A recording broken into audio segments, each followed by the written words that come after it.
नमस्कार मित्रांनो, श्री स्वामी समर्थ। तर आजच्या व्हिडिओमध्ये आपण कार्तिकी एकादशीचे महत्त्व बघणार आहोत। तर तिथी आणि पार्श्वभूमी हिंदू पंचांगानुसार कार्तिक शुद्ध एकादशी कार्तिक महिन्याच्या शुक्ल पक्षातील एकादशी किंवा प्रबोधिनी एकादशी किंवा देवउठणी एकादशी म्हणून ओळखली जाते। ही एकादशी वर्षातील सर्वात पुण्यप्रद व पवित्र मानली जाते। हिला मोक्षदा एकादशी। तर या दिवशी बघा मित्रांनो, कार्तिक महिन्यातील या दिवशी तीर्थक्षेत्रात स्नान, दीपदान आणि दान धर्म केल्यास ते सहस्र गोदाना समान पुण्यफळ देते असं शास्त्र सांगते।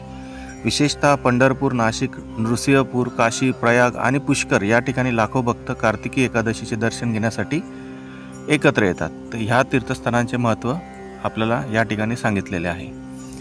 उपासनाची पद्धती, उपासना करण्याची पद्धत या ठिकाणी दिली आहे बघा। पहाटे स्नान करून विष्णूच्या नामाचा जप करावा किंवा घरात किंवा मंदिरात श्री विष्णू लक्ष्मी यांचं पूजन केले जाते या दिवशी। तसंच दिवसभर ओम नमो भगवते वासुदेवाय या मंत्राचा जप, विष्णू सहस्रनाम पठण आणि हरिनाम संकीर्तन करावे। रात्री जागरण करून हरिपाठ किंवा अभंग गायन करावे।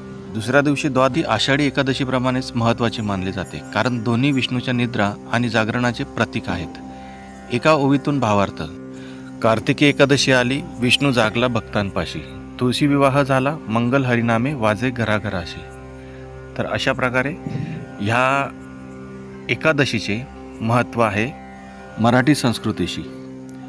तर आषाढी एकादशीप्रमाणेच ही देखील खूप महत्त्वाची अशी एकादशी असते, त्यामुळे हिचे महत्त्व आपण सर्वांनी समजून घेतले पाहिजे। ही एकादशी देव उठणी म्हणून देखील ओळखली जाते, कारण या दिवसानंतर सर्व शुभकार्ये सुरू होतात। महाराष्ट्रात याच दिवशी वारीचे अंतिम दर्शन पंढरपुरात घेतले जाते।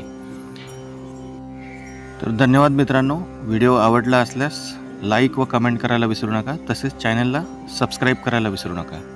पुन्हा एकदा धन्यवाद। जय हरी विठ्ठल।